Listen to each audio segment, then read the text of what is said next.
반갑습니다. 산골의 아침입니다. 오늘 말씀 에베소서 4장 6절 말씀입니다. 하나님도 한 분이시니 곧 만유의 아버지시라. 만유 위에 계시고 만유를 통일하시고 만유 가운데 계시도다. 아멘.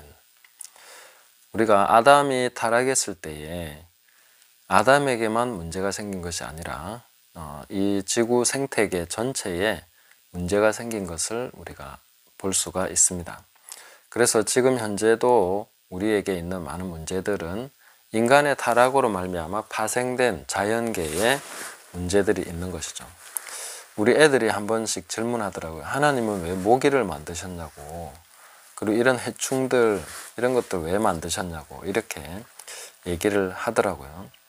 그래서 제가 대답해 주기를, 이것은 하나님이 만드신 원래의 모습은 아니다. 사람이 타락하면서 이런 자연 생태계도 문제가 생겼다. 그래서 이런 일들이 일어나는 것이다. 그 사자나 표범이나 이런 애들도 원래는 그런 식으로 막 잡아먹고 하는 그런 동물들이 아니었다. 이렇게 얘기를 해준 적이 있습니다. 그래서 우리가 지금 자연 생태계가 인간의 타락으로 말미암아 문제가 생겼다면 인간의 구원, 구속으로 말미암아 이 자연 생태계 전체에도 어떤 영향이 가게 되는 것이죠. 이런 것에 대해서 성경은 분명히 말해주고 있는데 우리는 이런 부분을 아주 심하게 간과하는 편이죠. 그래서 그냥 구원에 관해서만 굉장히 초점을 맞추고 이 세상은 그냥 끝날 거야. 그것만 자꾸 생각합니다. 새하늘과 새 땅만 생각하고 현재 우리가 있는 동안에 이 자연 만물과 어떤 관계를 가지고 살아야 되는 것인지에 대해서 잘 생각을 안 하는 경향이 있다 하는 것이죠. 우리가 영적인 원리를 보면 우리가 하나님 말씀대로 적용하지 않는 어떤 영역에서 반드시 문제가 발생합니다. 굉장히 어떤 괴물들이 탄생하게 되는 거죠. 그 여호수아가 가나안 땅을 정복할 때 남겨둔 그런 지역에서 골리앗 같은 괴물이 성장해서 나중에 위협하게 되는 이런 일이 생기는 게 이제 영적인 원리인데, 우리가 말씀을 제대로 적용을 안 한 영역이나 혹은 잘못한 부분 혹은 아예 간과한 부분 이런 데서 이 교회를 위협하고 인간의 생태계를 위협하는 그런 괴물들이 탄생하게 된다는 거죠. 그래서 우리는 성경 말씀을 정말 충실하게 모든 만물 가운데, 만유라고 표현되어 있지 않습니까? 이거는 이제 모든 것을 말하는 것입니다. 모든 것에 우리 하나님의 말씀을 적용해 나가야 되고, 그런 것에 대해서 우리가 계속해서 연구하고 밝혀 나가야 되겠다 하는 것을 생각해야 되겠습니다. 로마서 8장에 보면 피조물에 관한 이야기가 나옵니다. 8장 19절부터 한번 읽어드리겠습니다. 피조물이 고대하는 바는 하나님의 아들들이 나타나는 것이니 피조물이 허무한 데 굴복하는 것은 자기 뜻이 아니요 오직 굴복하게 하시는 이로 말미암음이라.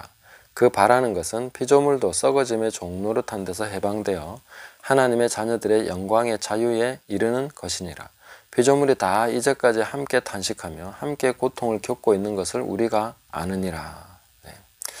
피조물들이 함께 고통하고 함께 탄식하고 있습니다. 그리고 인간의 타락으로 말미암아 자기들도 썩어짐의 종노릇하게 된 거죠. 죽음이 왔고 썩음이 왔고 이런 것이 왔다는 거죠. 허무한데 굴복을 하게 됐다. 이런 것이 피조물들의 탄식 속에 녹아 있는 것입니다. 그 피조물들이 하나님의 자녀들의 영광의 자유에 이르도록 그런 것을 바라고 소망하고 있다 하는 것을 우리가 성경을 통해서 읽을 수 있습니다. 자, 이런 부분은 사실 제가 지금까지 신앙생활 하면서 한 번도 강조되거나 실천되거나 이 부분에 대해서 연구조차 되는 것을 본 적이 없습니다. 도시에서 이런 부분에서 관심 갖기는 어렵겠죠. 피조물들. 그러나 우리는 하나님의 말씀을 결코 간과하면 안 됩니다. 그래서 피조물들에 관련해서, 피조물이라고 하면 지금 현재 자연 생태계 또 인간의 모든 생태계까지 다 포함해서 그런 거지 않습니까? 이런 것에 대해서도 크리스찬이 인식을 가지고 연구하고 말씀을 적용해야 되는 그런 영역들이 있다는 것이죠. 그리고 영적인 싸움이 여기서도 일어나야 되고 이 부분에 대해서도 우리가 분명히 실천해야 될 말씀의 영역이 있다 하는 것을 분명하게 깨닫고 가야 되겠습니다. 그래서 제가 뭐 생태마을 연구소 이렇게 만들어서 하는 것도 이 피조물들과의 관계에 있어서 우리가 올바른 그런 모델링을 하고 계속해서 우리가 이런 부분에 대해서 연구하면서 밝혀나가야 될 진리의 부분들이 있는 것입니다. 분명히 여기에 우리가 해야 되는 책임과 의무가 있다. 이 부분을 우리가 봐야 되겠다는 것입니다. 그래서 하나님은 지금 만유 위에 계신다. 만유의 아버지시다. 하나님은 만유의 아버지시라고 말씀하십니다. 그 아버지께서 보실 때에 망가져 있는 것을 기뻐하시겠냐는 거죠. 썩어짐의 종노릇 하는 것 기뻐하지 않습니다. 하나님께서 어떤 의도에 의해서 뜻에 의해서 허락을 하고 거기에 피조물들이 굴복하고 있는 중이지만 그러나 우리는 이 만물을 향한 아버지의 뜻도 분명히 있다. 우리가 뜻이 하늘에서 이룬 것처럼 땅에서도 이루어지다 라고 할 때에 이 만유를 향한 하나님의 뜻이 있다.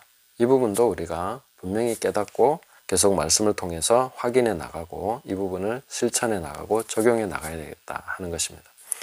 그래서 하나님은 바로 만유 아버지시고 만유 위에 계시고 만유를 통일하시고 만유 가운데 계신다. 많은 분들이 하나님은 자연 만물을 지어놓고 창조 이후에 그냥 쉬고 계신다 이렇게 생각합니다. 대부분 그래 생각하는 것 같아요. 저도 오랫동안 그렇게 생각해 왔던 것 같습니다. 천지를 다 만드시고 그 다음에 하나님께서 안식하시니라. 그러니까 이제 뭐 하나님은 쉬고 계시고 자연이 알아서 돌아가고 뭐 지구가 알아서 자전하고 공전하면서 이게 다 계절이 오고 해가 바뀌고 이게 되는 거잖아. 이거는 그냥 원칙대로 하나님 돌아가게 놔두신 거잖아. 이렇게 이제 생각하는데 성경을 보면 그게 그렇지 않다 하는 것을 알 수가 있습니다. 하나님이 이 만물을 그 말씀으로 붙들고 계신다. 이렇게 말씀하고 있습니다. 심지어 시편 147편에는 지금도 하나님께서 말씀을 보내셔서 얼음을 녹이시고 물도 흐르게 하시고 이런 일을 하신다고 그렇게 기록이 되어 있습니다. 그리고 까마귀가 울고 그럴 때에 먹을 걸 주신다고. 공중나는 새를 봐라. 하나님이 먹이신다. 들의 백합화를 봐라. 하나님이 입히신다. 예수님이 직접 그렇게 말씀하셨습니다. 그리고 예수님은 심지어 내 아버지께서 지금까지 일하시니까 나도 일한다. 그래서 하나님은 일하시는 분으로서 성경에 분명히 말해주고 있다는 거죠. 정말 만유 안에 계시고 만유 위에도 계시고 만유를 통일하셔서 이 모든 것을 통해서 하나님께서 일하고 계신다는 것을 보여주고 있는 것이죠. 인간의 역사 속에도 마찬가지입니다. 하나님이 간섭 안 하신다고 생각하는 분들이 꽤 많은 것 같습니다. 그러나 우리가 찬찬히 구약 성경을 한번 읽어보십시오. 어떻게 되어 있습니까? 하나님은 어마어마하게 간섭하십니다. 하나하나 다 간섭하시고 교만한 자는 낮추시고 겸손한 자는 높이시고 가난한 자를 부하게도 하시고 부한 자를 또 가난하게도 하시고 걸음더미에서 높이기도 하시고 또 낮추기도 하시고 흩어지기도 하시고 모으시기도 하시고 이런 거 다 하고 계십니다. 그리고 범죄하고 이런 것에 대해서 하나님이 심판하신 사례가 구약 성경에 많이 나옵니다. 노아의 홍수를 필두로 해서 그 다음에 뭐 소돔과 고모라뿐만 아니라 니느웨, 바벨론, 아수르 전부 다 하나님의 심판을 하십니다. 에돔에 대해서 심판하시고 시돈, 두로 다 하나님께서 심판하지 않으신 데가 어디 있습니까?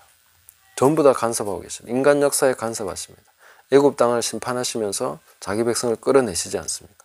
하나님이 간섭 안 하신다고 누가 얘기할 수 있습니까? 지금 현재도 마찬가지입니다. 지금 세계 역사에 하나님은 간섭하고 계십니다. 그걸 우리는 분명히 봐야 되는 것이죠. 분명히 깨달아야 되는 것이죠. 이거는 통찰을 해야 됩니다. 그냥 얼핏 봐서는 모릅니다.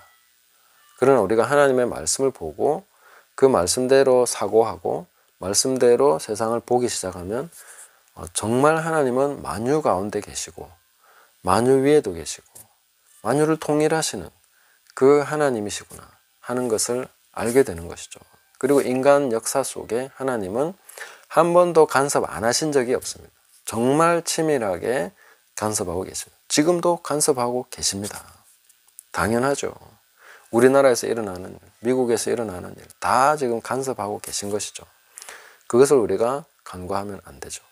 하나님은 지금도 시퍼렇게 살아계시고 계속해서 일하고 계시고 간섭하고 계시고 만유 가운데 계시고 그 말씀으로 지금도 일하고 계신다 하는 것을 깨달아야 되겠습니다. 그래서 우리가 앞으로 살아야 되는 모든 삶에 있어서 이 만유에 대한 피조물에 대한 책임과 여기에 대한 하나님 말씀 적용이 어떻게 되어야 되나 하는 것도 계속해서 깨달아 가야 됩니다. 그래서 저는 생태마을 연구소를 통해서 이런 것도 계속 해 나갈 것입니다. 그래서 말씀의 한 부분도 우리가 소홀히 하지 않도록 지극히 작은 것 하나라도 빼고 그와 같이 가르치는 일을 하지 않도록 계속 우리가 말씀대로 말씀의 1.1획도 빼지 않고 그것을 우리가 통합적으로 계속 적용하고 그대로 또 살아가면서 가르치고 이렇게 할 때 천국에서 큰 자가 된다고 말씀하셨습니다. 그래서 우리가 이 말씀을 생각하면서도 만유에 대해서 평소에 생각 안 했구나. 피조물들은 그냥 깡그리 잊고 있었구나. 인간 세계만 생각했구나. 이렇게 생각하신다면 이제는 자연 만물도 하나님 말씀이 말씀하고 있는 대로 우리가 뭔가 해야 될 게 있구나 하는 것을 깨닫고 하나씩 하나씩 밝혀서 그것을 적용해 나가는 그런 삶을 살아야 되겠습니다. 앞으로 계속해서 이런 일들을 함께 적용해 나갈 수 있도록 기도해 주시고 또 하나님께서 인도하시는 대로 그렇게 순종해 나가시기를 예수님의 이름으로 축복합니다. 감사합니다.